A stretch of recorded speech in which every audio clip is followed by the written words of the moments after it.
Hey everybody, welcome to Cinema Trip Reviews. I am Wyatt, and today we have a very special guest on the show.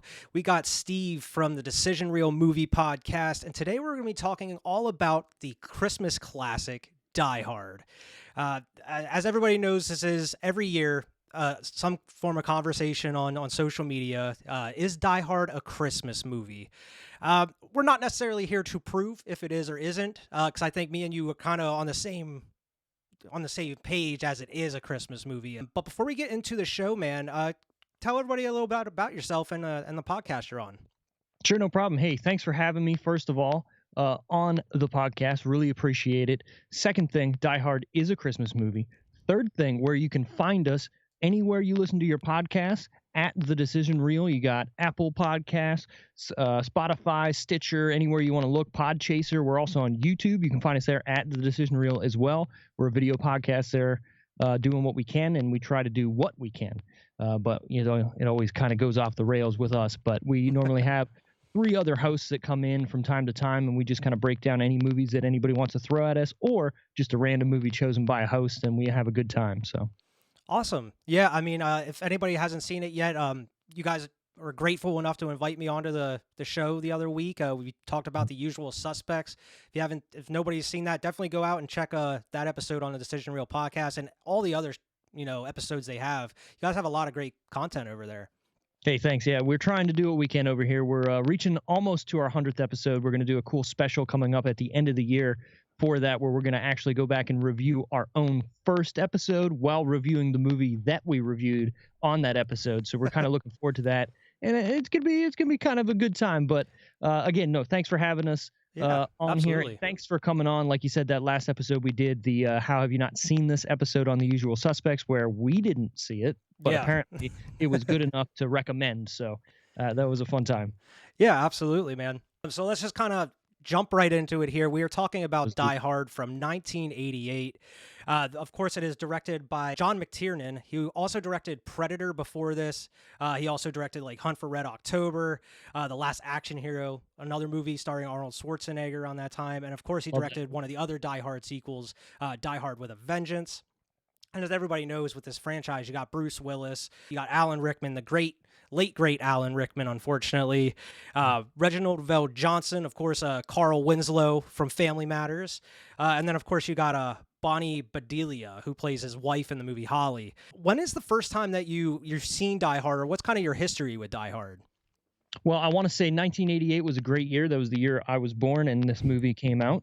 So those two things together just, could be the best thing ever. I don't know. No. So the first time I remember seeing Die Hard was definitely when I was too young to see it. Okay. And my dad was watching it. And I don't remember if it was like on TV or if it was like on where it like just came out on like pay-per-view or something like that back in the day. But I remember like walking in and my dad not knowing that I was watching it, and then all of a sudden I was like, hey, yo, you need to get the fuck out of here. Like, you can't be watching this. And I'm pretty sure it was like right at the beginning when there's only titties on screen for like 5 seconds is the part that I saw. And of course it is, like, seared into my brain. And then I just remembered I would always go to the local library and get a bunch of movies to rent.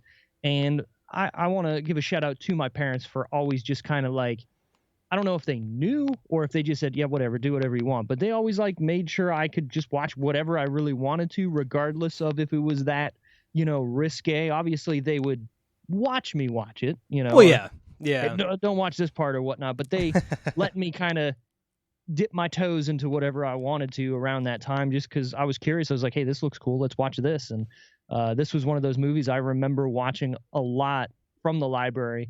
So from a young age, I have no idea when it would have been, but I know a lot about those days, man. Like, especially with like your parents letting you pretty much like I was geared more towards like the horror movies when I was younger, but at the same time, like whether it was an action movie or a horror, my parents would let me rent it. But like you said, like they had to watch it with you, and if they knew there was a part coming up, all right, you might have to cover your eyes or maybe like leave the room for a second or something. You know how it is, but.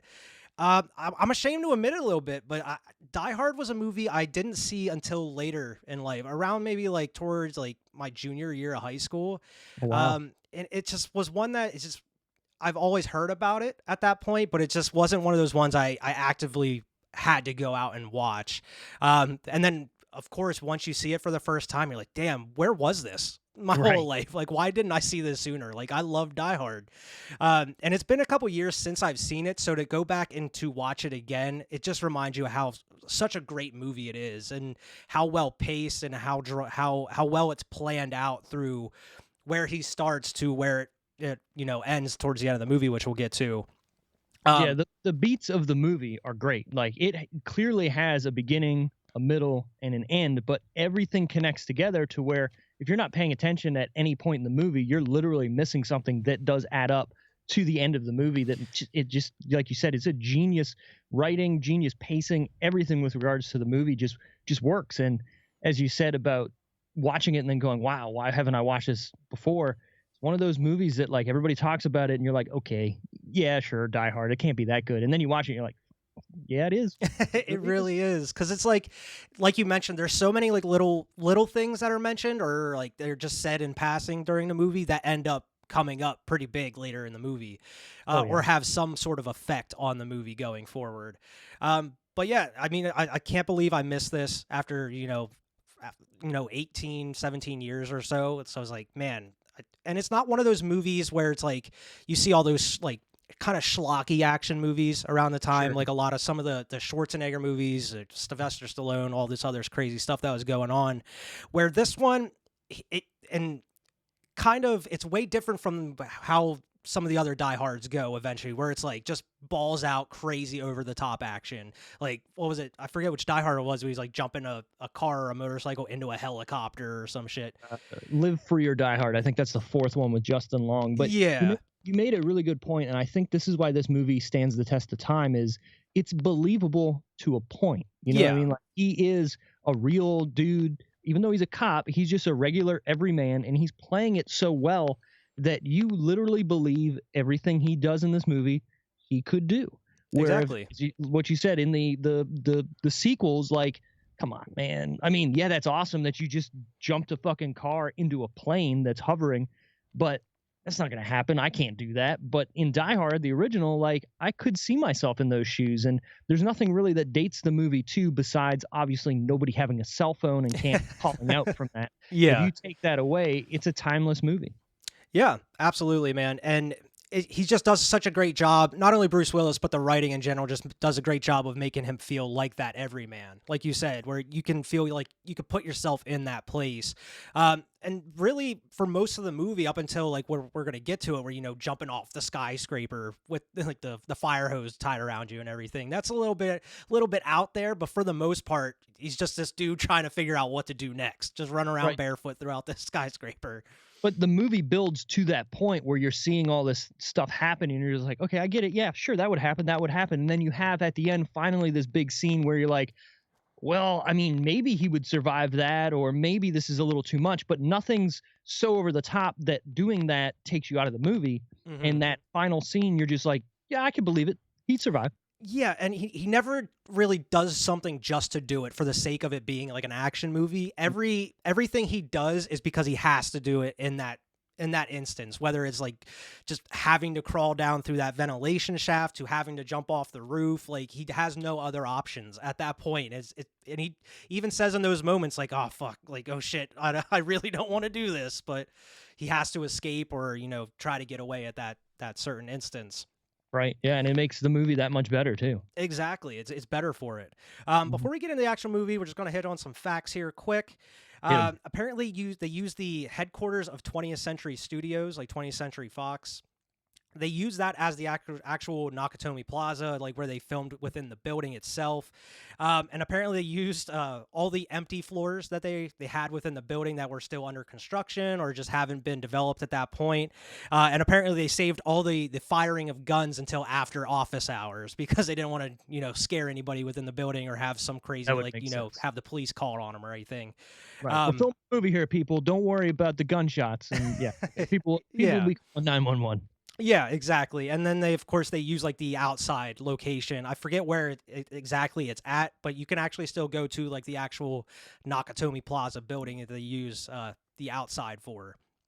Yeah, I'm pretty sure it's in Los Angeles or something. Yeah, I'm pretty sure it's in LA as well. As far as casting, apparently Frank Sinatra was offered the role John McClane at the ripe age of 73. So That's it's my like, favorite fun fact about this movie is that it was written from a book that because it was the movie was so long in development mhm. that he contractually had to be offered the role before they offered it to anybody else, even though he was going to turn it down at 73.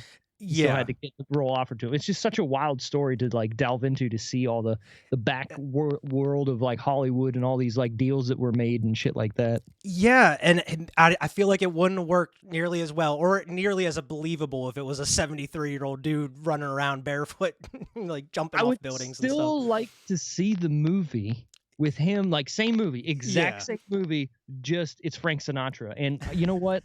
I feel like technology nowadays could do that with deep fakes and everything like that. We could Yeah. like put Frank Sinatra's face on Bruce Willis for this whole movie, but you know, would that be believable? Because he's still a young man. So I want the whole like same movie, but he's 73 and just barely making it through everything. Yeah, and like you mentioned with like the rights to like the original like book, it had a different title. I forget what it was called, but apparently like Clint Eastwood like had like part of the rights to it at some point, and he was planning to do it eventually, and then of course that never happened. So he also could have had Clint Eastwood in as there in there as well. I think that would have worked out better than Frank Sinatra, but I don't think anybody really would have fit that role as well as Bruce Willis at that point in time, at least.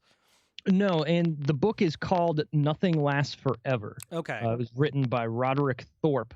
But you make up a really another good point is like Bruce Willis at that time was not a bankable big blockbuster movie star. He was in like whatever the TV show was at that time. Was it Moonlighting or was that a movie? Moonlighting, yeah. He was more of like a comedic actor at that point. Right. So people didn't go see this movie because, oh shit, Bruce Willis is in a new action movie. We need to see that, like, you know, Arnold or Sylvester Stallone was at that time. So doing this was a risk. You know what I mean? Like, you have bankable actors that, like you said, Clint Eastwood, that they offered it to, and then you go with this kind of unknown guy in the action scene, and he kills it. I mean, kills it. Yeah, and it's a similar situation to what you saw in like the 90s with The Matrix with Keanu being cast. It was like, well, we know this dude as a goofy like stoner guy from like Bill and Ted and a couple other things. So it's like, how's he gonna work? And then it blew everybody's socks off. But this put Bruce Willis on the map, like for his career going forward. And apparently even with him being a comedic actor and people a little being unsure of, he got a huge payday like for this movie. They paid him $5 million to do the movie, which was pretty astounding for that time, especially for him, you know, going from comedic roles to this. Right, just to get this off the ground, $5 million in 1988. It's got to be like what, 15 to 20 million now. I mean, yeah. So I mean, good for him. With everything there, yeah, Bruce got a huge payday for this movie, and it turned out, and then he ended up making a franchise out of it. As far as like Hans Gruber, played by Alan Rickman, apparently Sam Neill was offered the role originally a couple years before Jurassic Park. I don't think it was in Mouth Madness was in the 90s. So, I mean, it wasn't too long. Maybe I think it was like maybe The Omen 3 was a couple years before this or something. I'm not sure. But Sam Neill, he would have been decent, but man, Alan Rickman puts that signature touch on that Hans Gruber role. I think the part that really like cements it for me is when he's up on the roof with Bruce Willis and they're shooting the shit as regular guys. Yeah. And John McClane in character is so smart but acts so well that he's just like, well, what's your name? And he's like, Clay. And that shows you right there two things. Alan Rickman's character, Hans Gruber, is so smart to know who works there and on what floor they work, so that way if he ever has to do what he's doing, he knows to cover his ass. And Bruce Willis is so smart to know to ask that question because, well, there's just some random dude up here on this roof. What's your name? Where do you work? You know what I mean? Like it's a great scene that like shows the flexing of both those actors just at the top of their game in the 80s, like the late 80s, where these two, I mean, Alan Rickman obviously was a bigger name at that point, but Actually, this was his first huge, like, first movie role. I mean, he was known for like Broadway. plays and Broadway and that type of stuff, but this was Alan Rickman's first feature film role, and like similar to Bruce Willis, this skyrocketed him as well. Oh yeah. Not nearly as to the stardom as Bruce Willis because he was an action movie star, but Alan Rickman, he did very well going from that point on. Oh, for sure. I mean, you look at the trajectory of both of their careers right after this, and it's just A+ movies after A+ movie. Yeah, absolutely. And the last thing we have here is just the budget was $28 million originally to make it, and ended up worldwide grossing $141 million. So it tripled, quadrupled the money back, in return. So they made a huge sum of money off of this, pretty much guaranteeing a franchise from that point. We're gonna do sequel after sequel after sequel, up until pretty much Bruce Willis just couldn't do it anymore at that point. Right. Well, I don't know if he couldn't do it anymore. If you watch the last, to be honest, I haven't seen the last one. The one that was like, I believe it was like set in Russia or something. Yeah, I was like, with his son, like he had a son or something, I guess. I don't know. Yeah, I'm a big Bruce Willis guy. I'm a big Die Hard guy. I honestly, my favorite Die Hard is Die Hard with a Vengeance. Hate me all you want. Okay. I just love the stupidity of that movie, but the smarts to it as well, with like, Simon Says and all this stuff. It's just a cool movie, and it wasn't originally supposed to be a Die Hard movie. And honestly, this wasn't either supposed to be that. It was supposed to be Lethal Weapon. So this is a weird thing where these kind of go together, but then also like go away from each other, because these are two conflicting, big budget action movies that spawned, sequels, and they couldn't be more similar, but couldn't be more different at the same time. Yeah, and it's funny that you mentioned how, like, it used to be like it was supposed to be like a Lethal Weapon movie. Mm-hmm. When you mention like the title of the book and everything, it makes it sound like it's going to be like a James Bond movie. Like the title of the book sounds like a James Bond like novella or a movie. Yeah, no, it makes perfect sense. It is funny how you get what you get with this movie, and I don't know if the movie was always going to be called Die Hard, and then they filmed it like that, but mm-hmm. I wonder if it wasn't, if as they're filming, they're seeing what Bruce Willis is doing, and they're just like, oh, fuck this is the name of the movie. Fucking Die Hard. Let's go.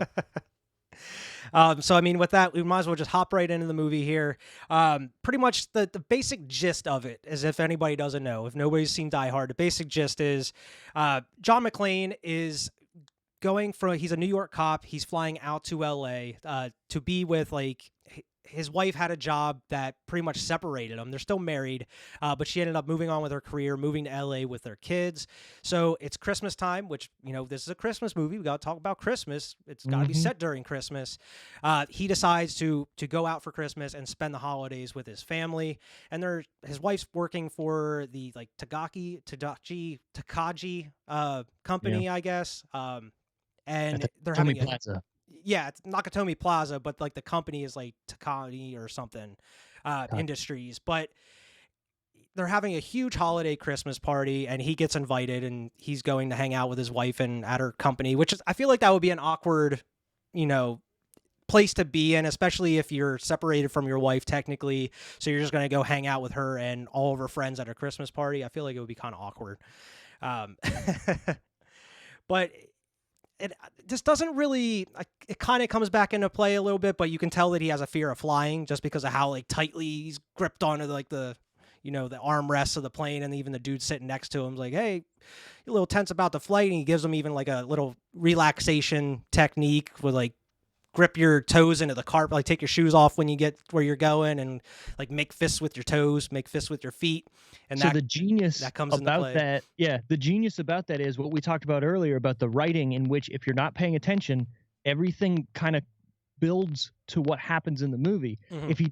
If he's not afraid of flying, he doesn't get this advice, and that advice is take your shoes off when you get to the hotel or your room, and dig your feet into the carpet without socks on. Well, what happens in the movie? He doesn't have socks on. He doesn't have shoes on. And because of that, he's running around barefoot this entire movie, and then gets fucked up on glass. And like, it's genius. I mean, it's building upon building upon building to come to a giant climax that everything makes sense. Everything comes together perfectly. And I don't know if there's a better action movie that has everything that I want in it. Yeah.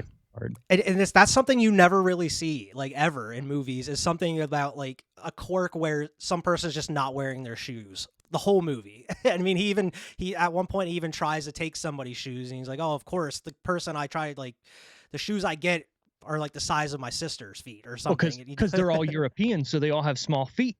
Oh, Another thing okay. that plays into the whole writing, and it's genius. And the thing that I miss, and I'm going to go into a little bit of a rant here, You good? is movies today are wrote, whatever, for people with short attention spans. Absolutely. Because I mean, and it's almost, it has to be, just because this is the world that we're in. Obviously, there's some movies that are still being made that are, you know, not that way, but the big budget movies, you want to look at the Jurassic World franchise, the Fast Fives, everything like that, they're made for somebody who has a cell phone in one hand and is watching TV with the other, right? Mhm. And so they can't make a movie in which you have to be paying attention 100% of the time, or else people will be like, well, this sucked because it didn't make any sense. Well, because it's your fault, you're not paying attention. But that's the world we live in.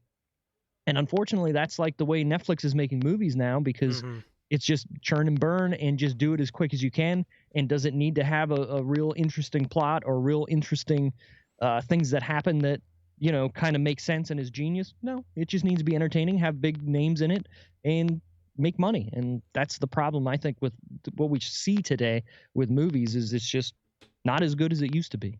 Yeah, and like we mentioned, that's probably why we got those last couple diehards, how they turned out the way they turned out. 100%, that's why they did. I mean, even Die Hard with a Vengeance has sort of that problem, but it's still an overarching story to which, if you're not paying attention, you're not making sense of it. But that's the whole idea of the movie, is because it is somewhat of a thriller slash like mystery, right? Yeah. The fourth Die Hard, which I really like that movie, but it's not a Die Hard movie. It wasn't rated R when it came out. He didn't even say yippee-ki-yay, motherfucker.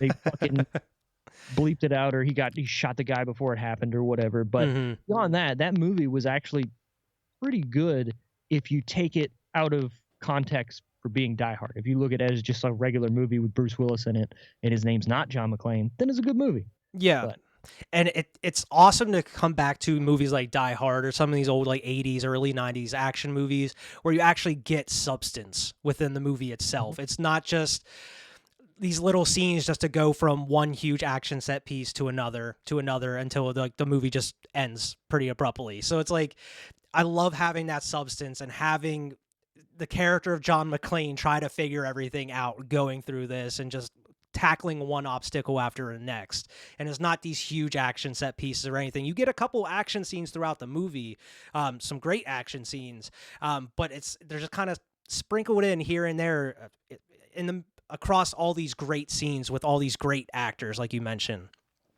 oh, for sure. And if you want to look at it, bring it back to Lethal Weapon, same type of movie Yeah. that rewards you for watching and paying attention, and we just don't have that anymore. And I'm sick of watching a movie and feeling like I'm supposed to be dumb. You know what I mean? Like, Yeah. if I'm in a movie and 10 minutes in I go, well, this is what's going to happen, and then it happens, am I too smart for the movie, or is the movie so dumb that it's literally showing me that it's going to happen? There's a movie that just came out. I don't want to super spoil it, but it's called Barbarian. Oh, yeah. Really like the movie, but the casting they did and the way they did something in the beginning of the movie, I'm yelling at the screen going, obviously this isn't a bad person. Obviously you're making me want to know that this guy's going to be bad. Yeah, for it's a red herring to happen. And albeit it was good and I liked what happened, maybe not cast that person as that character for me to go, well, obviously it's not that guy. Yeah. You know, so I'm not saying that was making me feel stupid, or that movie was making me feel stupid. That movie's way higher than the other movies I'm talking about with regards to smarts. It was well written, well acted.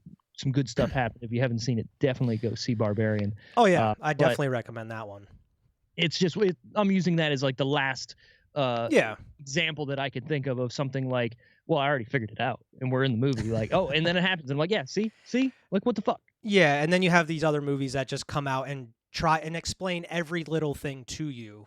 Like, Right. if you did your job correctly throughout the movie, we should already know this information. You shouldn't have to spell it out for us this whole time. Right.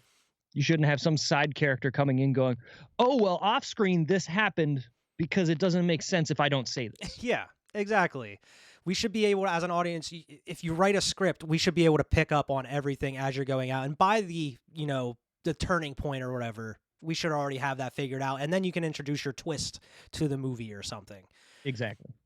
But yeah, John McClane, he's heading over to Nakatomi Plaza, and you get to meet one of the a side character you don't get to see too much throughout the movie, but he does play somewhat of an important part eventually. But you meet Argyle, the limo driver. He's a little nosy guy. He just wants to I know. like Argyle. He's great at a little bit of small talk, trying to figure out who is he, like where's he been, like what's he does for a living, like where is he going. And he's such a nice guy that even like when he drops him off, he says, "Hey man, I'll even wait for you. Like if you don't have a place to stay, come back, like give me a call. We'll find you a hotel or whatever." He's like, "But I'm on call. I'll be down in the parking garage." And that's pretty much where he is the whole movie. And you kind of just check back on him a couple times throughout the movie, but he's not a huge piece of the movie, but he is important at a certain part.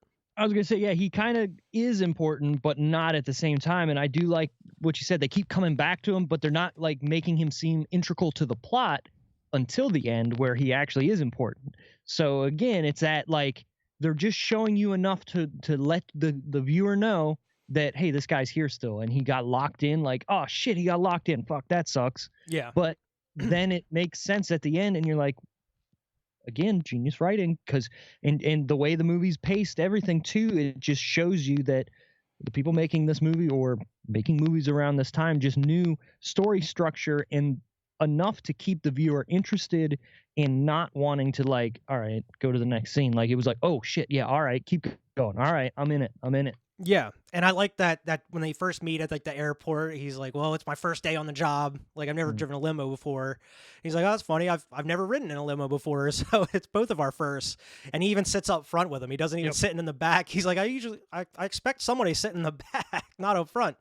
And they're just kind of sitting there bullshitting on their way to the Nakatomi Plaza. And I like character building too. I mean, you're showing that John McClane's not this bougie guy. He just doesn't. I don't agree with this, or you know what? I'm going to sit in the front because I'm not okay with this. And the airport, flying in the airport, not being okay flying, and all this stuff. So you're getting like introduced to this character, and you're like, well, this guy's kind of a. Like, is he like this manly man, cool dude? And I'm supposed to watch this movie that he's eventually going to be this badass, but then he evolves into this badass, and you're seeing character development. You're seeing somebody come to, into their own in a movie, and I don't want to look at like the newest Star Wars movies with Rey, but she was just amazing from the start. Yeah. And then got the most powers ever.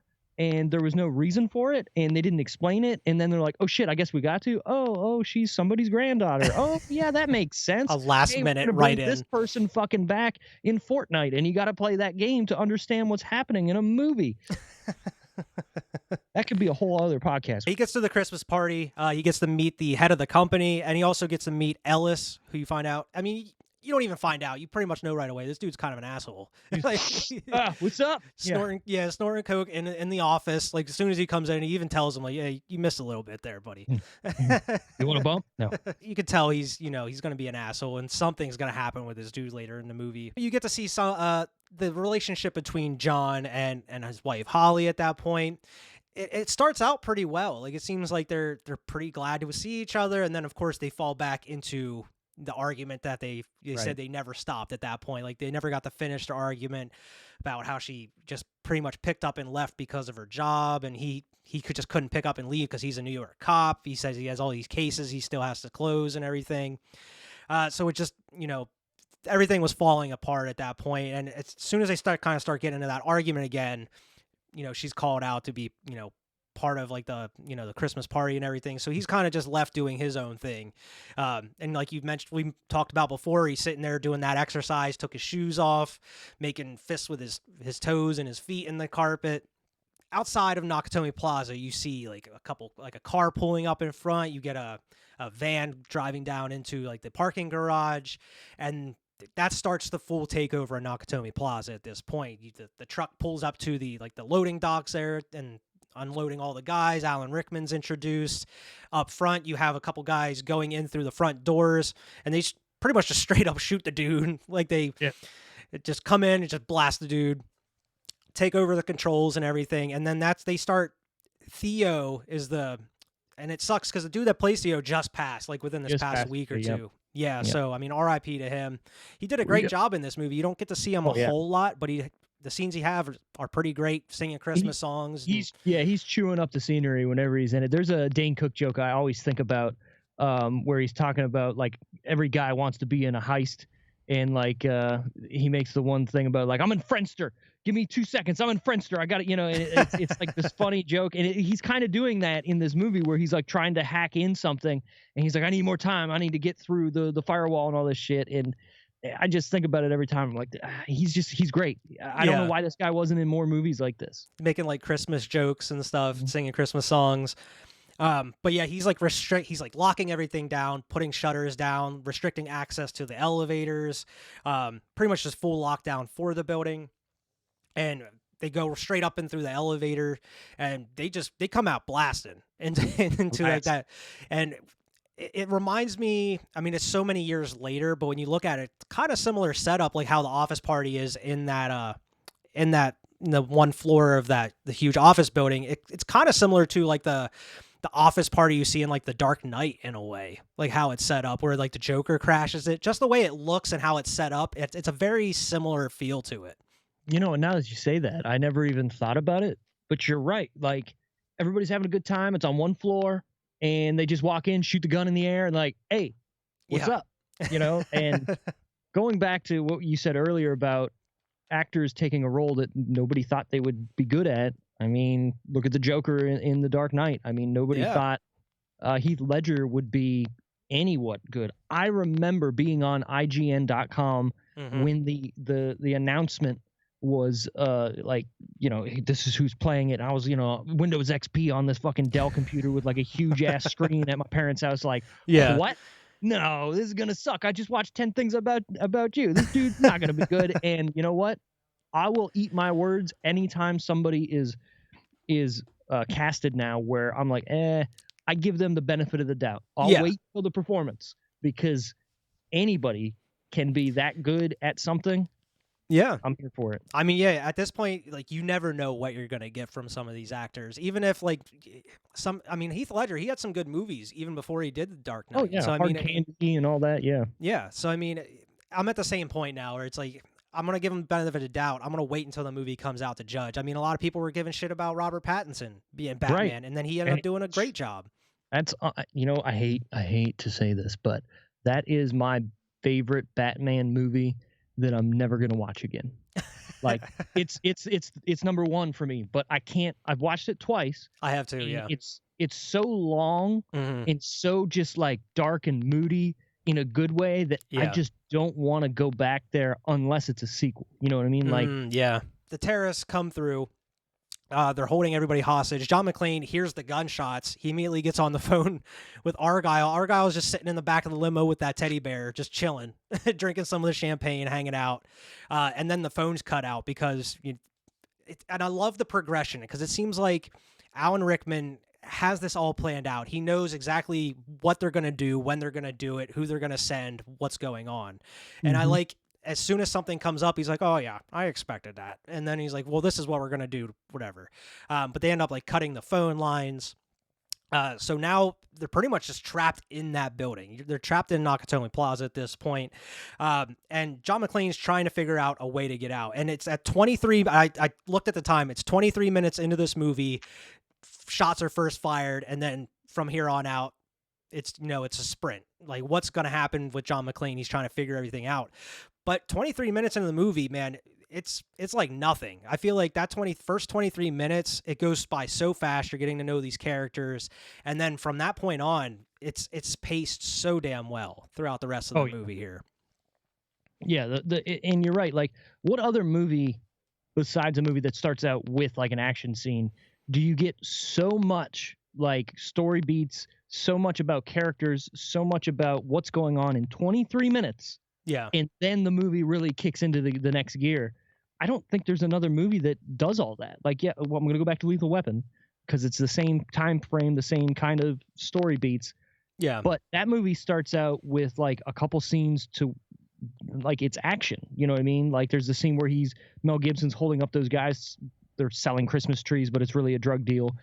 and the movie just rolls. You know what I mean? So like, I don't know. Like this the pacing's not anything like I've really seen, and it's like, here's what you need to know, and let's fucking go. Terrorists come in. Ellis is like the first person like freaking out. He's like, "Oh, it's gonna be okay. We're gonna be all right. I'm gonna be okay."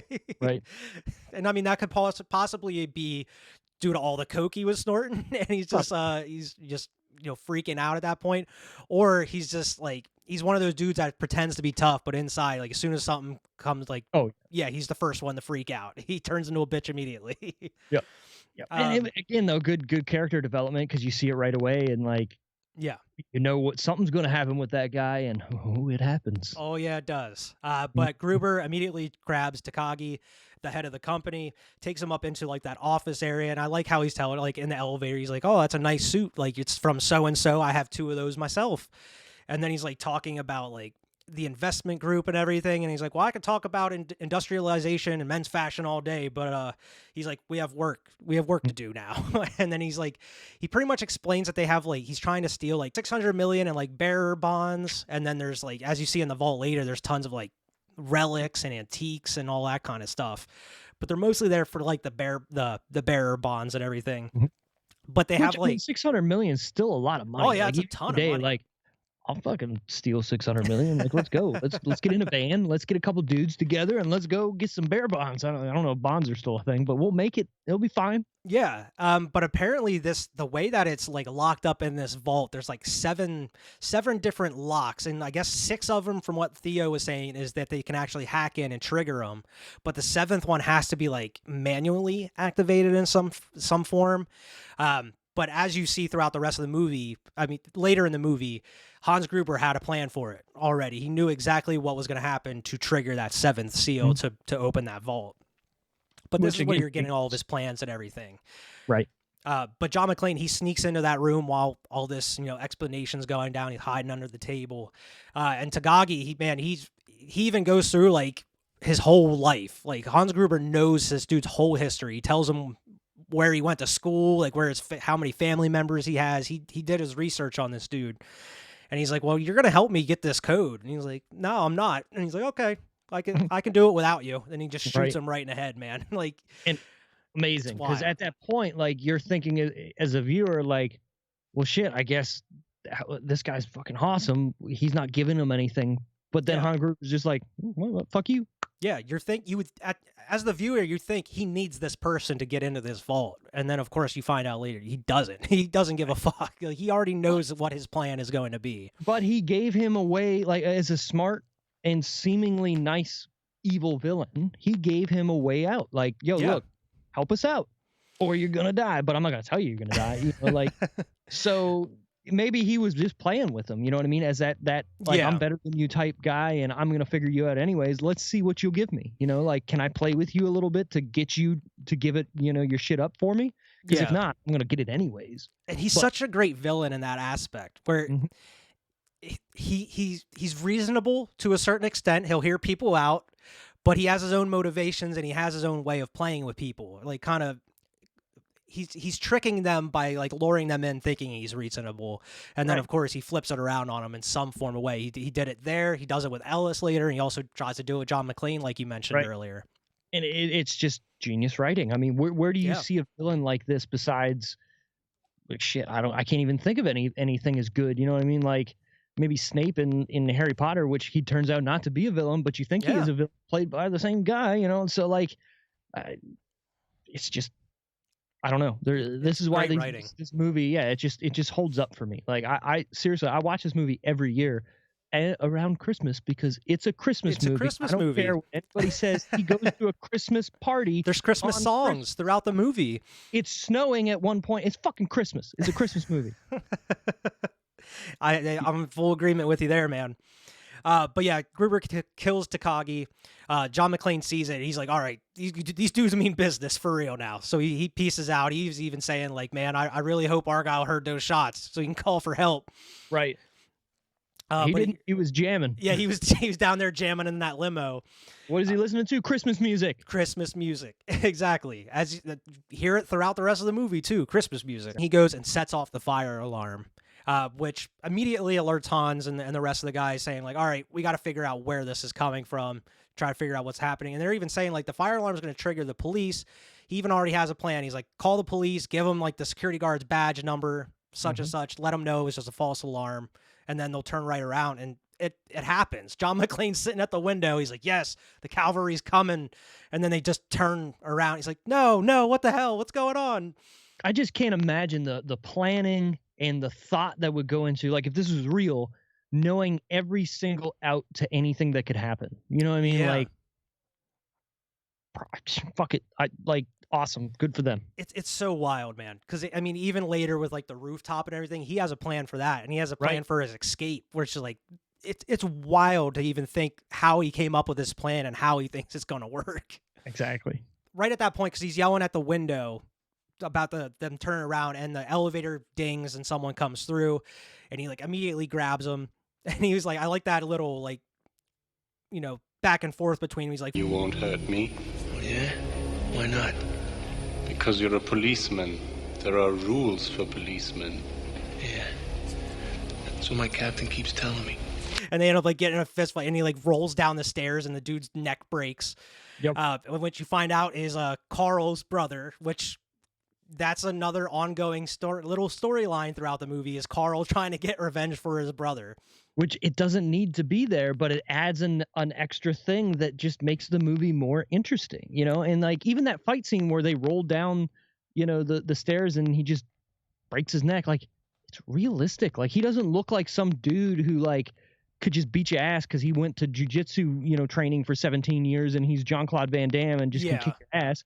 He gets his ass kicked, but then randomly falls down the stairs and the dude dies. Like that's why this movie to me is so relatable and so classic, is he's not killing everybody by just like showing up and shooting them. Yeah. Like I have very big qualms with the Expendables movies. I know what they're trying to be, but give me something that like I know they might not make it. You know what I mean? Not, hey, I'm gonna as I'm ziplining down this zip line for 300 yards, I'm gonna shoot like 17 dudes in the head from a mile away with a handgun. Like, come on. Even like around that time with like Commando or like the Rambo sequels, they were turning into the same thing, where it's just one man army just going in with machine guns blasting. They're not even getting shot, like taking down everybody around them. Well, that can be cool at times. Yeah. It's still like just repetitive and boring because where's the stakes? You know that guy's gonna make it out. Like, okay, Die Hard, sure, he's gonna make it, but it doesn't seem like it. You know what I mean? Yeah. And that's bleeding at the end out of everywhere. And you think, all right, maybe he just saves his wife and he dies, but he makes it, you know. Somehow he makes it. But I love that part because he gets like a lighter, he gets a new gun, he gets like the submachine gun, he gets the radio, and then he sends the dude's body up in the elevator while he's like on top of the elevator with the like, I have a machine gun, ho ho ho. And I love the way like the delivery by Alan Rickman. Now I have a machine gun. Ho, ho, ho. Again, it's not a Christmas movie. The dude's wearing a fucking Santa hat. Yeah. And I love how he like, when Gruber busts into where their hostages are and everything, I love the line he says, like, Mr. Takagi won't be joining us for the rest of his life. And I was like, that's such a weird way to say it, but I love the way it was delivered. Yeah. Perfect villain. Perfect villain. Absolutely. John's just making this up as he's going, because I mean he's riding up on the elevator, which is like, that would be terrifying. And I mean, you see like his fear of height, like flying and everything else. I can imagine what he's feeling in that situation, just flying up on top of his elevator, and he even almost gets his head knocked in. He like has to duck at the last second to get out of there. But Carl is pissed his brother got killed. John puts a distress call in from the roof because that's really the only place he could go to get that signal out there. But he's able to contact the police, but at the same time, the terrorists are hearing him at the same, like, over the radio. But the police just, like, aren't having it. He's like, you're on a reserved channel. If you want to get to us, dial 911. He's like, you think I'm fucking joking here? Like, there's hostages. People's lives are at stake. And they're just like, this is a reserved channel, sir. I'm sorry, you got to call us back. Like, you think I'm making this up? Like, what are you doing? Well, even when Carl Weathers is talking to him, and they bring the FBI or well, no, it's not the FBI at first. It's the actual The cop. chief of police. Yeah. Yeah, he still doesn't believe like this guy's real and like he's in there. And again, it's kind of believable. Like, if you were the chief of police, would you believe there's some dude in there talking and saying all this stuff to one cop? You know what I mean? Like, Yeah. but at the same time, you're like, well, fuck this asshole. Like, why wouldn't you believe him? And then the FBI shows up and then gives that guy the business, which is great. Yeah. And that's the guy from the Breakfast Club. who's an asshole too. So it's like a double whammy in the 80s where you're like, get this guy out of here. Yeah, we'll get to him. But this is the scene where you get to meet Sergeant Al Powell, who played by Carl Winslow from Family Matters. Winslow, what did I say? Carl Winslow? Carl Weathers, you said. From Weathers. From Weathers, Rocky. that's what I said. Yeah, Nah, it's all right, man. But yeah, you meet Sergeant Al Powell. I forget the dude that played him name. I forgot it already. Reginald Van Johnson. Reginald, yeah, but he plays Carl Winslow in Family Matters. But you meet him. He's like at a gas station getting like all these like tasty cake snacks, and the dude's like not believing him. He's like, "Yep, they're for my wife." He's like, "Yeah, sure." He's like, "Well, she's pregnant." He's like, "Yeah, sure." He's like, "Aren't you?" He's like, "I thought cops ate donuts."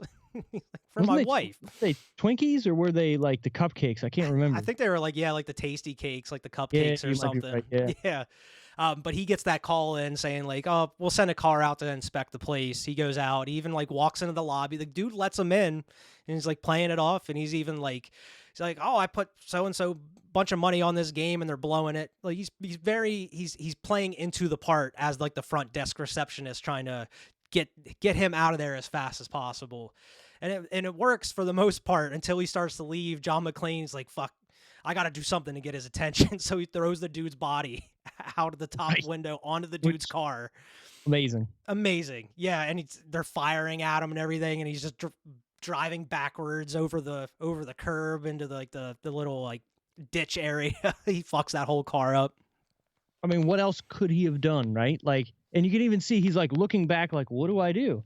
And then just chucks the body, like perfect. And what a good toss too, right? Like, perfect toss. Yeah.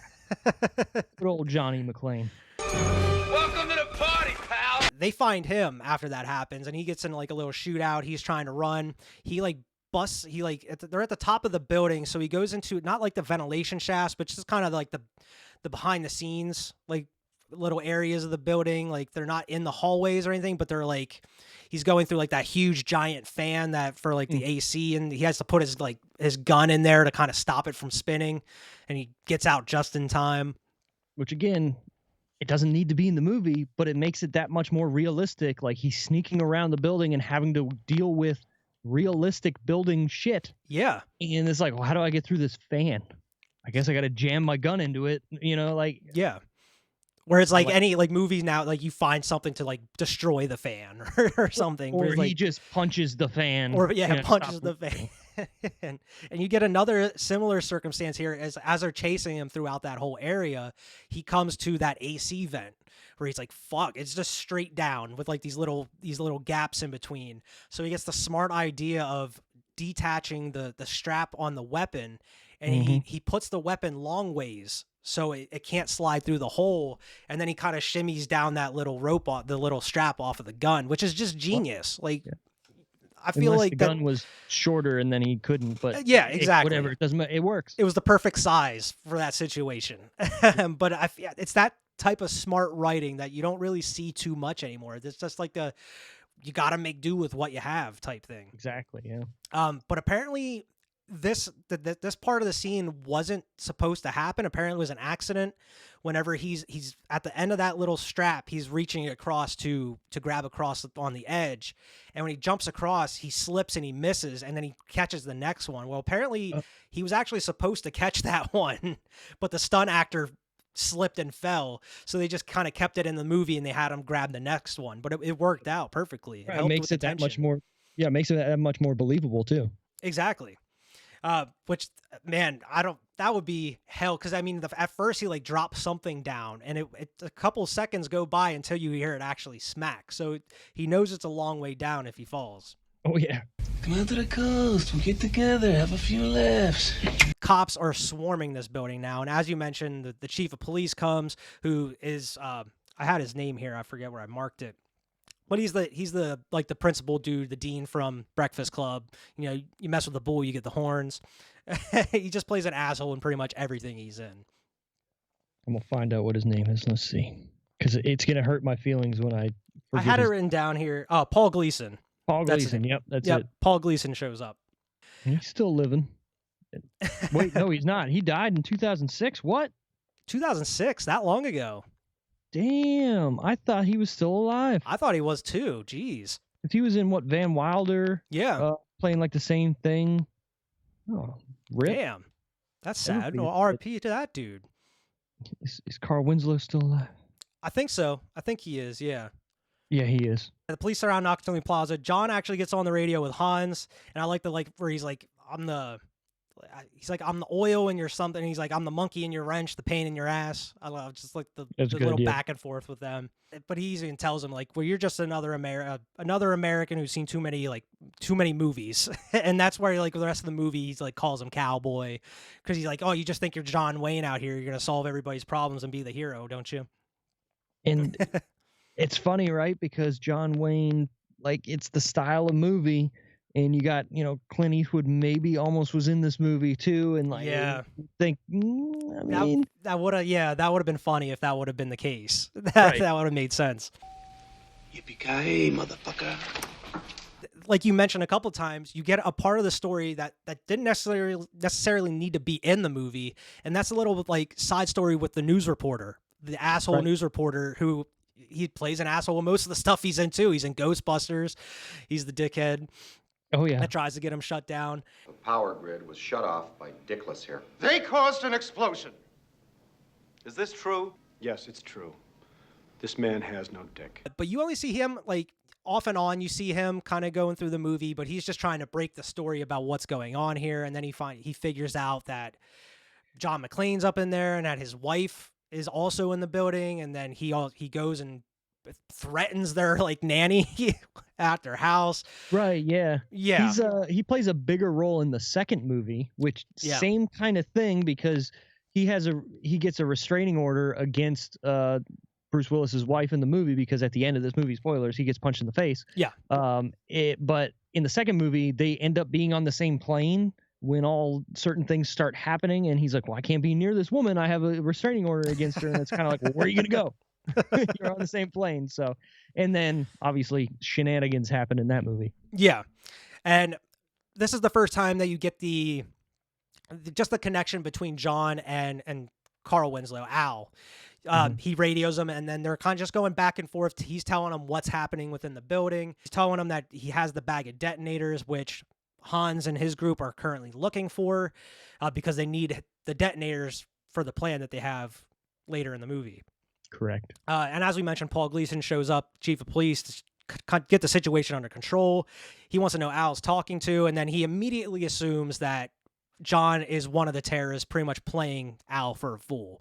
Just telling him lies, making him believe that he's just some dude up there that got loose. And it's like, after a certain point, man, you got to start believing him. Or if I was Al, I'd be like, you talk to him then, if you don't believe me. Like, come on. Like, so much stuff's happening and he's giving you intel. Like, how is this going against the bad guys, Yeah. But Holly goes in and negotiates with Hans at this point. She's just trying to look out for the rest of the people that are there. Because she even says, like, because he's like, who's the stupid person that put you in charge? And he's like, well, you killed my boss. Correct. But she's just like, we have a pregnant lady out there. She just needs a couch or something to sit on. Like, she should go to an office. He's like, well, I'll bring the couch out to you. Like, we're not going into different rooms. And she's like, all right, well, you might want to put people on patrols, take people to the bathroom, or else it's going to be a mess out there here soon. Another realistic thing that's written into this movie. Exactly. You got to give it points, because you could sit there and be like, well, what are these people doing? They're just sitting there. Where are they going to the bathroom? Yeah. Like, there's a lot of movies that do things where you're like, how can you be in the same room with somebody for 17 straight hours without being like, I gotta take a piss, dude. Yeah. Like, where are we going here? Especially at a holiday party, most of those people are probably like already lit, they're buzzed, or like they have alcohol in their system. People don't have to go to the bathroom. Right. They're pissed. Exactly. And I'm sure, like, if they could, they're probably drinking while they're there too. Like, I want would to try be. to forget about it. Right. We're all gonna die. Give me another like 6 stat. Let's go. Exactly. I'm Give me getting the 5. drunk while we're here. Well, we already know what's his face was lit with. He's like, give me another bump, guys. Oh yeah. Yeah. You want a bump, my man? And then you get a huge mistake by the chief of police here. He decides to, all right, we're just going to send everybody in. So they're starting to send waves of people up to the front door to try to pick the lock. That's not working. So they get like a blowtorch out. They're trying to like melt the locks and everything. And Han sends dudes down there. And I love how like the guys are getting set up and the one dude's just like stealing snacks and he's like eating a huge crunch bar, just waiting for the signal. And then they start blasting the cops outside. Some dudes get injured. And not only that, so they bring in a huge like police RV to go up and just kind of ram through the doors. That doesn't work because they have missiles. They're already prepared for this as well. So they're shooting missiles down and blowing up this tank. And like the chief of police is like, well, the people are on fire. We got to get them out of there. It's like, well, we got the Stinger missile launcher from Metal Gear Solid here. It's fine. We're just gonna shoot everybody. Yeah, and there was a point John even sees like, you see like them pushing the cart full of the missiles, and like one of the crates drops off. He's like, oh fuck, and they gotta throw it up onto the cart. But yeah, it looks like the Stinger missiles from like Metal Gear. And I want to say something about, again, with genius writing or just believable stuff, them dropping that and then just being like, don't worry about it or pick it up, like that doesn't need to be in the movie at all. But it is, and it just makes it like it's there just to show you that they have them, that they have the missiles there for some reason or another. You don't know what they're for. Right, but he could just be pushing them. But having them being in such a hurry and then them dropping and then like, no, don't worry about that one and just keep going, it just adds a level of realisticness. Is that a word? It is a word now. To this movie that like you're just like, yeah, fuck yeah, everybody makes mistakes. Like fuck it, drop that $150,000 missile. It's fine. And John decides to kind of help them out a little bit down there on the bottom. So he takes all the C4 that he's rounded up, puts it together, and he like ties it to a computer and like an office chair, and he pushes it down the elevator shaft. And I think it gets a little bit more explosive than he expected because that flame comes straight up through the elevator shaft at him. And blows them backwards, but it levels like that whole bottom of the building, man. And which was awesome. It is awesome, and that doesn't do him any favors because immediately the chief of police is just like, he blew up the fucking bottom of the building. He's part of the terrorists. Like, look what he's doing. He doesn't like. He's not helping anybody out. Like, he's just throwing people's lives in danger. He's like, that's pretty much what you're doing by just throwing the police at him. Yeah. There's a funny correlation I have in my brain to Terminator 2 in the scene where the cops are rushing the building, Nakatomi Plaza. Yeah. Like same thing at the end of Terminator 2 where is it the end? Kind of. Yeah. I guess it would be towards the end of like the cops trying to go into the Cyberdyne Systems building and they're all getting shot by Arnold, but he's not killing them. He's like shooting their kneecaps out. Same kind of things happening here, and then the obviously the big tank thing that rolls in, shooting the smoke grenades at him, and it's just hitting people in the chest, knocking them back. And then that tank thing looks just like the tank thing from Aliens, which is all directed by James Cameron, and like it's a weird like even the way it's shot in like Terminator always has this blue hue to it. It does. And at the end, it looks like that, and that part in Die Hard looks the same. It's almost like they were like, yeah, I like the way this looks. Let's just make it good. It's going to kind of James Cameron's like, I'm going to pluck that a little bit and put it in my movie. Yeah. I'm going to make more money than yours, but it's cool. I got Arnold. It's fine. You get a brief glimpse of the news report talking about how they even know who Hans Gruber is at this point. He's like he was expelled from like a radical militia group at one point, and he's going out on his own and doing his own shit.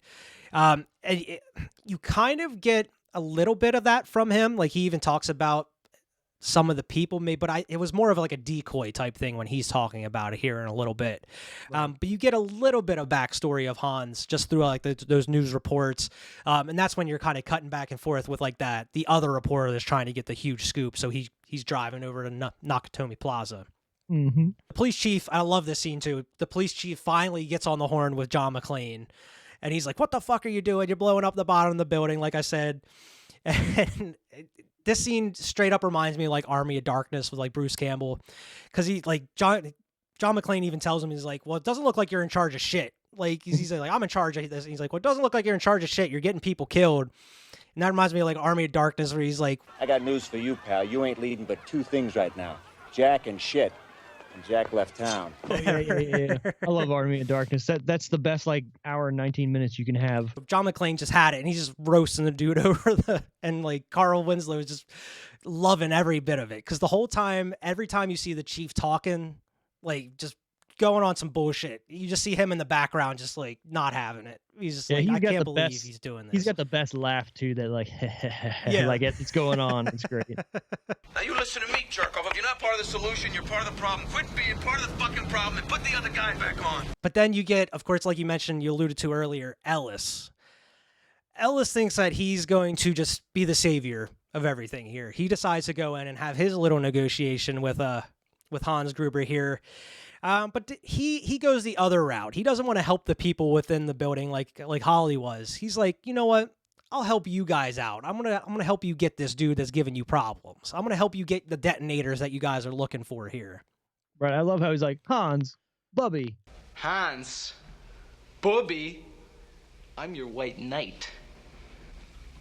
And you know, that's when Hans was like, well, this guy's gonna die. Yeah, I'm gonna kill this dude. Right. And I love how Hans just humors him for a minute. Because at first he's like, he was gonna shoot him, and then Tilly's like, I can help you get the man you want. I can use you. Yeah, I can use he you. Gets him, yeah. So he gets him to call John, and John knows because John's not stupid, and he's like, dude, you don't know what the fuck you're doing. Yeah, don't do this, And please. Yeah, he's telling him like, don't do this, please. Like, you shouldn't be doing it. And he even tells like Hans, I don't even know this asshole. And then Ellis just plays into it. He's like, come on, man. I've known you for years now. Come on. Like, you don't have to do this. Like, you don't have to be that guy. And like, and everybody on the ground floor, like the police are hearing this whole discussion. And when Hans kills him, well, at first, because it's been a while, after watching it, I feel like you get the impression that Hans doesn't kill him. Like he wants to make you think that he killed him or make people downstairs thinks that he killed this hostage. Right, because you just hear the gunshot. Yeah, all you hear is the gunshot. But whenever it cuts back to that office later when Hans is talking, it just like that little pan across the office, all you see is just the blood on the chair and everything. So he actually does shoot him. But he easily could have told Hans that like John McClane is the husband of that other chick out there. He could have, but he doesn't. But that still ends up getting revealed at one point of this movie. Well, so there's a little like thing like that I always thought watching this movie, like obviously that dude had a thing for Holly. Yeah. Because you can kind of tell. He even tells her that. Like right. Bruce Willis tells her that too. Right. So like their marriage is on the rocks, obviously, and if you continue to watch the series, yeah. So is that the guy maybe that she might have, been hooking up with while she was out here? You don't know. So maybe he went in there to try and get Hans off the scent of Holly. You know what I mean? Maybe. You never know. And again, it's another genius thing of the movie with writing because it could go either way and it's however you want to interpret it. Yeah. And I feel like John at that instance thought he was playing with him as well, because like whenever he kills him, whenever like you hear the gunshot, he's like, well, if you don't want anybody else to die, you better tell me where the detonators are. And he even he's like, go fuck yourself, Hans. And then he just immediately hangs up. Well, and to be honest, I mean, that helped John out. Like, fuck that guy. I didn't like him. Yeah. And that doesn't do any favors. Like, it doesn't help his case with the chief, because the chief's like, he's putting people in harm's way. You hear it. He's letting people die. Like, he should be helping them out. And like that's when you see Al go off on the chief. Like Al has his turn. He just reached his breaking point at that point. The chief finally gets to talk with Hans Gruber, because the whole time he's like, why aren't we hearing from the terrorists? And then Hans finally contacts him. He gives him some bullshit about like his demands are he wants like all of these like militia prisoners across like the country freed, and he wants them to meet at like he wants a helicopter out of the plaza to the LA airport so they can help get away and everything, which is the freeing of the prisoners was all bullshit. He just wanted the helicopters to get to the roof for part of his plan. And it's genius as well. It's genius, exactly. And you don't even you don't know this plan until as it's going on. So I mean, like you mentioned before, it's it just takes genius and brilliance to figure out every little detail before you even go into a job like this. But the FBI comes, and I like the little jokes. Every time you see the FBI, there's some little like comedic relief type thing. Like he's like, I'm Officer Johnson. This is Officer Johnson. No relation. It's like Johnson and Johnson. Right. And they didn't need to do that again, but it's like perfect writing. John runs into Hans as he's going out through the top of the building because he tells Carl to go try to find him, go try to get the detonators. I'm going to go up to the roof, make sure everything's in place as far as the explosives. And as he's going up, checking for the explosives, he like sits his gun and stuff aside so he can climb up. As he's climbing down, he runs into John McClane, where we talked about a little bit earlier. John immediately is like, this motherfucker's Hans. I'm going to kill him. And then Hans plays it off like he's one of the hostages and that he got away free and he's just kind of hiding out. Please, God, no, you're one of them, aren't you? You're one of them. No. And John, for the most part, believes him at first. But like you said, they're both smart enough where Hans thinks he's covering his tracks because he knows exactly who to impersonate.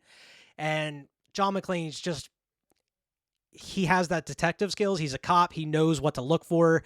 And he kind of breaks everything down. He knows not to trust anybody at this point, because even as he's kind of believing him about his role that he's playing, he still doesn't put any bullets in that gun he gives him and everything. Well, that's the thing, right? He's a New York cop, right?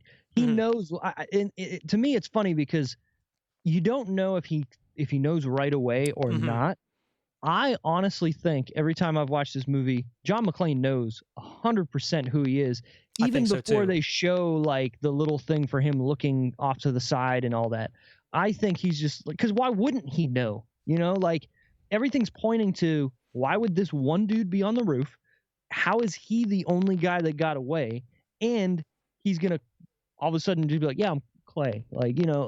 Everything's pointing to, if you're not John McClane, you believe him. But you're John McClane. He even says like nice accent. And I feel like Alan Rickman didn't do much of a difference in the accent when he's talking. So I feel like John McClane would have instantly been like, that's the voice I've been hearing over the radio type shit. I feel like he didn't disguise his voice enough. Like, even though he says like nice accent. He sounds a little Southern for sure, right? But yeah, a little bit, but not, I wouldn't say it's enough of a difference to me, at least. No. Now, again, 88, maybe the radios don't sound as good as it would. True. If you want to get real about it, but he's John McClane. He fucking knows. But yeah, I love that scene. Like, he's walking away and immediately he tries to shoot him. Oops. No bullets. You think I'm fucking stupid, Hans? You're saying? And then you get like a nice little office shootout for a little bit. He runs in, hides under the desk, and starts just blowing dudes' knees out all over the place. And I love the effects in this movie. Like, just something about just like the gunshots that you see and just the dudes getting shot in the legs. It looks so realistic. Just like it looks good, the squibs they have and the way that the blood looks. They did a great job of doing the effects in this movie. Not overly bloody, but not bloody enough to make it be like, oh, that's not, it's not misty. I hate when blood like just looks like just a cloud, like it needs to have like weight to it, and this movie has it. Like one dude gets shot in the, I don't know if it's the knee or like the lower. You see it explode like a Tarantino movie. It's just like fucking thick, and you're just like, yeah, that's exactly what it would be like. Exactly. Fuck that guy's kneecaps. Exactly. I do like the scene in which he's under the table and the guy's on top like, oh, you got no more table. Where are you going to go? And he's just like looking up, just like, fuck this guy, just and just destroys him. Oh yeah, fucks his legs and his junk up, man. Like, oh, that would be terrible, man. Because he ran away and everything, he ended up leaving the bag. So Hans gets the detonators from him. And I love when they're going down, they go back down into where the hostages are, and Carl just starts flipping out. He's smashing shit. And Holly's immediately like, only John can make a person or drive a person that nuts. So he's still alive out there. And that, again, back to genius writing, like it's a funny joke, but it plays into everything that's come before it. Like her not, being with him anymore and all this stuff, like her delivering that line, you're like, there's weight behind it. Like, yeah, that makes sense. Fuck that guy. Yeah. And And during that shootout, when he was under that desk and everything, they were trying to lure him out, and they were shooting the glass around him to distract him. And he took off while everything was happening. And so the next time when you see John, he's crawling his way into the bathroom because he can't walk because he has all these fucking pieces of glass in his feet. Oof. Because they shot the glass around him and he's barefoot, Shoot like the we glass. mentioned. Right. So he's just in that, and I love this scene because he's just sitting there talking with Al over the walkie-talkie, and he's like, tell me a little about yourself, and he's telling him about his family, and he's also telling him, you don't take me for like a pencil pusher or whatever. He's like, well, I did work the street, but accident happened. It was a dark night. The kid had like a toy gun, thought it was real. I ended up shooting with like a 13-year-old kid. They didn't put me on the desk beat. I purposely put myself there because I just couldn't put myself in that situation for it to ever happen again. Like he even says, like, through police training, everything, they prepare you for it until you're actually out in the field, until you actually have to do it. And then it's real at that point. So he just couldn't take it anymore. That's why he decided to put himself behind a desk. And again, does that need to be in this movie? No, it doesn't.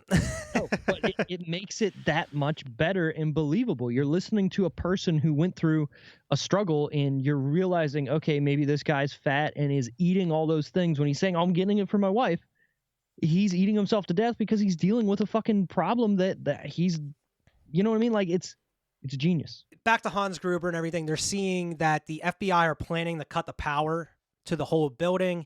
And the dude's like, we can't just cut it. We'd have to cut the whole block if we're going to do this. So we're going to have to cut it. And he's like, cut it. And he's like, well, we're going to have to get approval from like the mayor or something. He's like, we're the fucking FBI. You get approval from the actual government, from the federal government. Do it. Make it happen.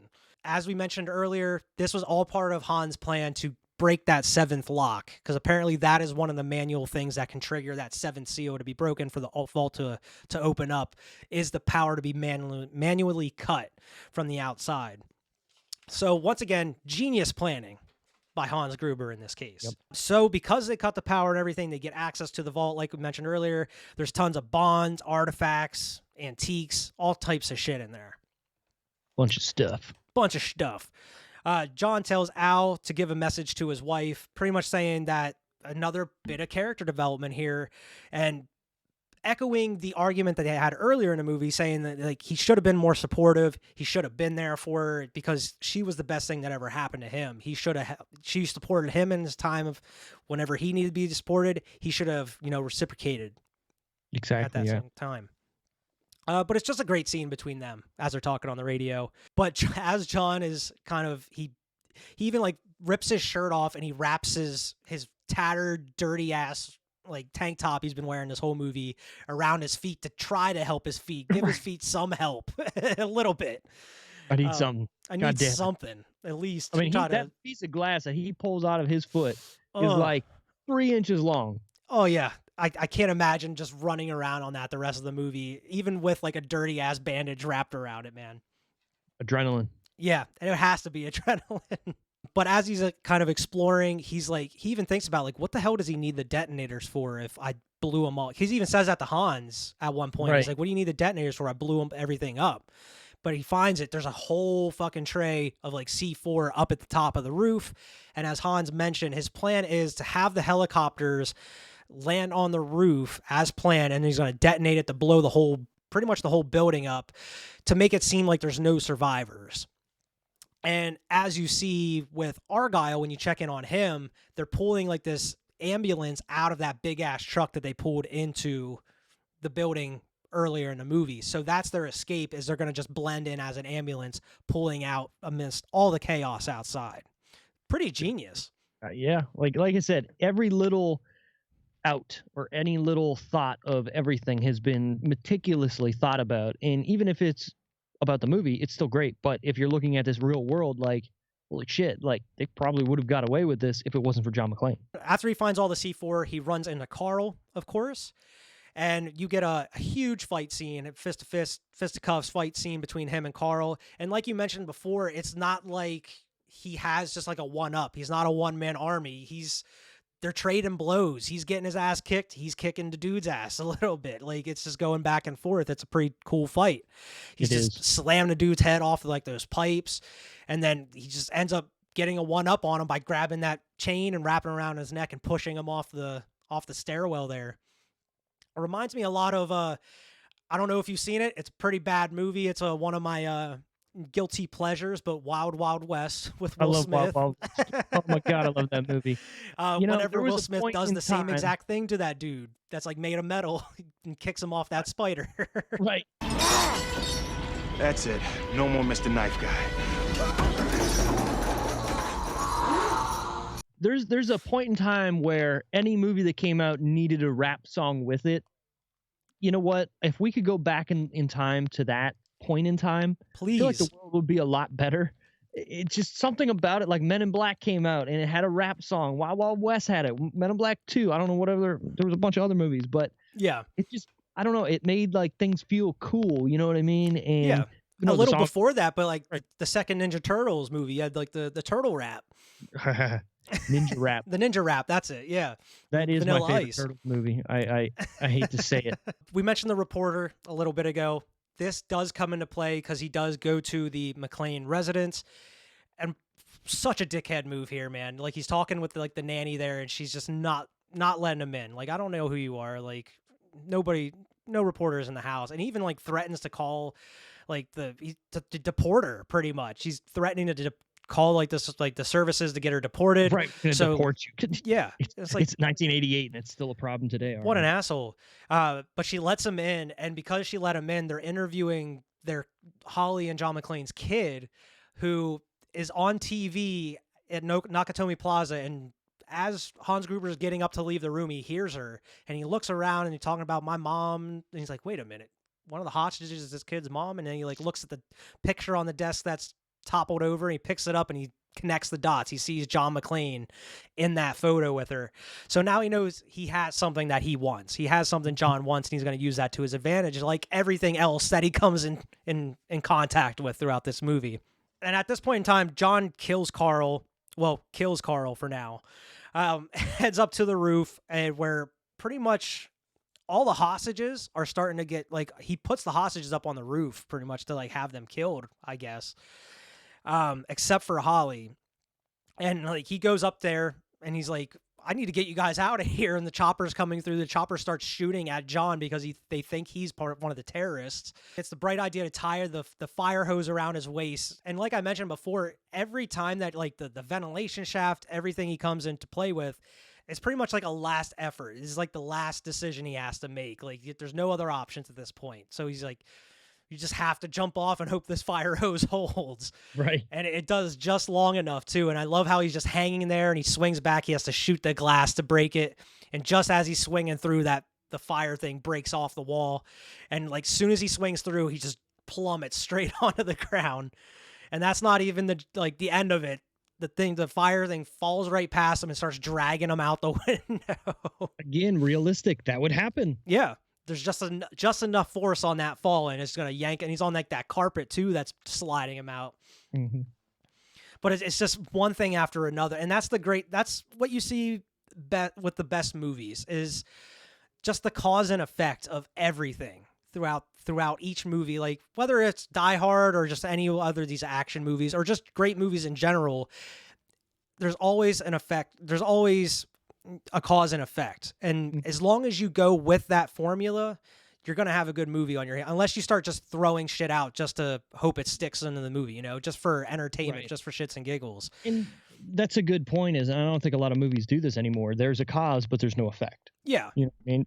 Like, you need to have something happen to go into the next thing, and then something happens from there. Where it's just like a lot of movies now, it's just like aimlessly going from one place to another, and then just huge set pieces. And those are really the draw, the attraction of the movie, is just these huge, big budget action set pieces. Like I said, it's the attention span of viewers. Look at the new Jurassic World movie. It's so garbage. Trash. We cut back to Argyle, and this is where he really comes into play. He's sitting in that limo. Earlier, we saw him driving around the lot, and you saw all the exits and were blocked off. They were caged. And now, as he's kind of just sitting there listening to Christmas music, he sees somebody in that van and they pull out like an ambulance from that van, like we alluded to earlier. And he's like, you know what? Something's not right about this. He knows about the hostages and everything. He's like, so they must be in cahoots.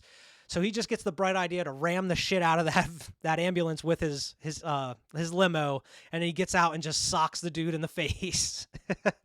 So even he stops their getaway without like he just thought he was doing something just to kind of help, but he played a much bigger role into it than he thought. And just think about it. He's sitting there for hours. Hours. And this is it's still light out whenever he gets there. Right. What is he doing? He's literally just listening to music, and then he hears the shit over the radio, and he can't get out. He sees this is his only thing to do, and he's like, these guys are going down. The explosions are happening, and John is so damn beat up. He's just bleeding, like you mentioned earlier. He's bleeding from pretty much everywhere. He only has 2 bullets left.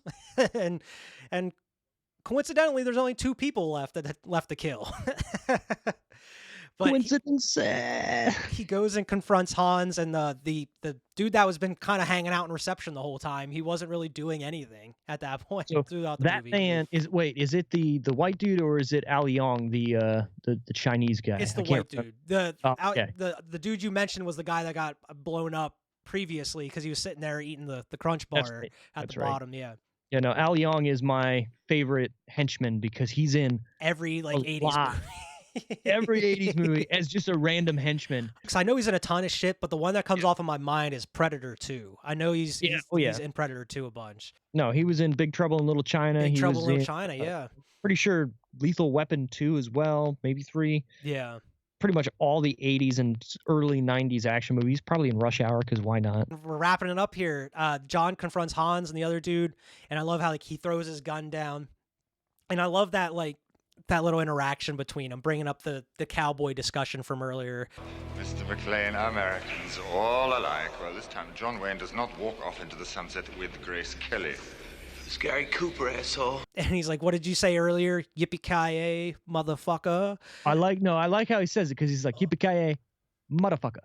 Yippee-ki-yay, motherfucker. He can't say it right, and I think that's like the genius of the movie too, right? Like he's trying to mimic him and trying to make fun of him, but he can't. He has that gun taped on the back of his back, bro. And man, all he needs is those 2 bullets. He immediately rips it off, pops dude in the head, and then shoots Hans, because Hans is just so surprised at this point. He's like, oh shit, what the hell's going on? Hans goes out that window and he tries to take Holly down with her. John's trying to help her up and trying to undo the band, her little bracelet she has on. And Hans thinks he's going to get that one more shot off. He's trying to shoot him before he gets dropped. And sure enough, he lets that bracelet go and Hans falls to his death. And as I'm sure everybody knows at this point, that fall that's a genuine reaction from Alan Rickman. He did not think he was going to get dropped at that point. Apparently they were going to go on 3, and as soon as they counted the first number, they dropped him immediately. So that surprised look on his face is pretty genuine, and he didn't know he was being dropped. I like that too. And then there's another thing too. I'm pretty sure the bracelet she has on is from John McClane. Like, didn't he give it to her when he got there? See, that's something I didn't notice, but that doesn't surprise me with as much callbacks as they have in this movie. That wouldn't surprise me though. I'm pretty sure that's what he gives her for Christmas. Like, hey, I got you this thing in the beginning of the movie, and then she puts it on, and then at the end, it's what he's hanging on to, and they like, hey, we're letting go. It's symbolism too, right? Because they do get divorced, Yeah. So. They go out. You think it's going to be a happy ending. He goes out. He's all bloody. And I love immediately, when he pulls her up, he gives her a huge hug and kiss, and she's just immediately smeared with blood. Other people's blood all over her, and John McClane's. But she just has blood all over her face and arms and stuff. And I like it because it's realistic too, right? You see all this shit in other movies where people are trying to make out after they're all bloody, and they're not bloody, but blood is fucking everywhere, bro. It's gonna get on everything. And the cliche 80s like action ending. There's they have them come out and they have like the blankets over him going like at the ambulances, and he's like limping because his feet are all fucked up. He gets a cool little moment with Al. He finally gets to meet him in person. He gives him a big old hug for helping him out. You thought he was dead? Nope, he's back. You have one final little bit of the movie. Carl comes out just all fucked up, and he's gonna blow John away. But no, Al gets his time to shine. He gets to protect John in this case, and he just blows him away, man. Yeah, and you know what? What a good send. Well, not. I mean, I guess send off for the character because he's not in any other movies. But yeah, it's a perfect, comeuppance for him because. Well, I'm not kind of comeuppance. What am I trying to say? A character arc, right? Because what he's talking about earlier in the movie about how he was afraid to fire his gun again and all this stuff, and you see him finally fire his gun, and you're like, "Fuck yeah, dude!" Like, again, stuff that doesn't need to be in the movie that has a payoff that again just makes the whole movie work. Yeah, you know what I mean? Like, none of that needs to happen. You could just have some dude at the end just shoot him just like that without the payoff of the backstory. But you add that backstory, and it automatically makes this movie 10 times better. Yeah, it makes it a lot more meaningful whenever it's Al that has to take that shot. Exactly. Because you know how hard it was for him, like just to even pull his gun out to do that. But his buddy was in danger, man. And as if you didn't know this was a Christmas movie, it ends on Let It Snow, man. They play Let It Snow to end the movie. Look at that. But I like how the limo driver comes out, like he pulls the busted up limo out, like the whole front of like the hood's like smashed up, and he comes up and he's like, "Hey, I still got that ride for you, man. You need a ride out of here." And I feel like the police and the ambulance and like the ambulance workers would have never let them leave. Like, no. Bro, we gotta God, keep you under observation, and you gotta answer some questions. That was the 80s. They don't know what a concussion is. They you know get what right I mean? in the back of that car and they start making out as they're driving off into the sunset, or I guess it's the sunrise in this case. But yeah, I feel like the cops are like, all right, you got to answer some questions, man. There was a lot of shit that just happened. We need you to break it all down for us, as well as you need to get you some medical attention as well. Like, look at your feet. Right. You're gonna get infections. How are you walking right now, bro? Like, you're bleeding everywhere. As soon as that adrenaline wears off, you're fucked. you're probably gonna pass out. Yeah, you're gonna go into shock or something. We need to get a couple pints into you. Let's stat. But that is Die Hard, the classic Christmas movie, Die Hard. It's one of the greatest action movies of all time, man. And it was such a pleasure to go back and rewatch because it just reminds you every single time you watch it, it's like, damn, this is such a good movie. Like, all around well written, well put together, and well paced. It's just perfect all around, man. Yeah, there's literally no part of this movie that I go, come on. And I've seen this movie 25 times probably. And every time I watch it, I find something else out with it. My wife obviously is like, stop watching Die Hard. Like, what? No, it's a Christmas movie. You watch Home Alone, you watch Die Hard, you watch The Santa Claus, I don't watch Christmas Vacation or A Christmas Story. I don't know why. I'm not a Chevy Chase guy. Yeah, those I are love Chevy yearly watches things. for me. I can't do. I don't think I've ever watched A Christmas Story. I've seen it, but I've never let's watch it. You know what I mean? It's like one of those ones because it's on TV all the time. You've probably seen the whole movie in bits and pieces, but you've never sat down and watched the whole thing. Exactly. And I'm just not. I don't know, something about it. I'm just like, yeah, I'm good. Yeah, I know. I was the same way for the longest time, to be honest. I was the same way until I actually sat down and watched the whole way through, and I was like, I get it. I think I get it now. I mean, if somebody makes me do a "How have you not seen this" episode on the decision reel, I mean, maybe I'll have to watch it. That perfectly describes how I was with Die Hard originally. It was one of those ones I've seen parts of. I've heard all the hearsay. It's one of those ones that I figured I would like. I knew I would like. It was just one I never really got around the time to watching at that point in time.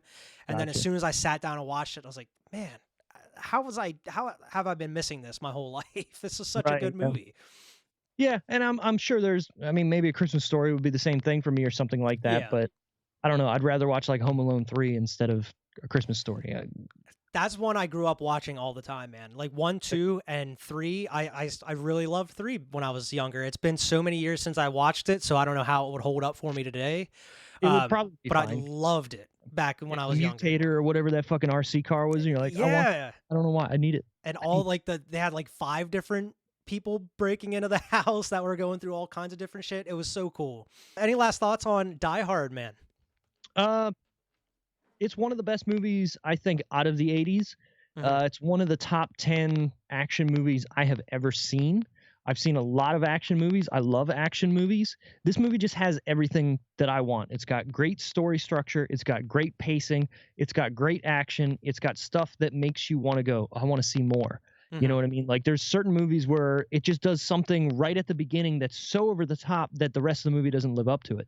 This movie builds. I want that in a movie. I want to keep watching to see what else is going to happen, albeit if you compare it to movies of today, obviously it's not as grand and a big spectacle, but it doesn't need to be. It's a grounded reality movie in which you have a person who's trying to overthrow, or how would I say, beat a villain who's thought of every single possibility besides a dude who could thwart everything he tries to do. And it honestly, that's the genius of it too, is this guy's so smart, he's not even thinking of that. No one can outsmart him. No one can, thwart my plan of what I've tried to do. And because of that, he ultimately fails. Like at the end, making fun of him, yippee-ki-yay, motherfucker. Like, you can tell he's still trying to get under his skin. And what does John McClane do? He just laughs because he knows I got the gun taped to my fucking back. You know what I mean? I got one bullet or two bullets or whatever. You dead, and if I can't do it, whatever, so I don't think I've seen a movie in maybe 15 years that does what this movie can do still. And that's hard to get over. And I will continue to watch this movie every December because it is a Christmas movie. If anybody wants to fight me, let's go. Because the director, the writer, everybody has said this is not a Christmas movie. Or sorry, this is a Christmas movie. The only person who says it's not a Christmas movie is Bruce Willis. You want to know why? Because he says it is a Bruce Willis movie. It can be both. It can be. It can be both. Bruce Willis Christmas movie. Come on. But yeah, man, you pretty much hit the nail right on the head with it. It's such a great movie. It's very well paced overall. It takes a concept that it has been done before and after, but nothing has been like it. It hasn't been as brilliantly told. It hasn't been as brilliantly crafted. And it's just, it's like, it's a little over 2 hours. It doesn't feel like that at all. It feels like this movie's like an hour and a half. It's yeah, you're right. So well paced. Yeah. Normally on the show with like older movies like this, I normally do a buy it, rent it, or miss it. Oh. I'm, of course, going to say this is a buy it, man. You have to add this movie to your collection. Yeah. I'm assuming that's going to be your option as well.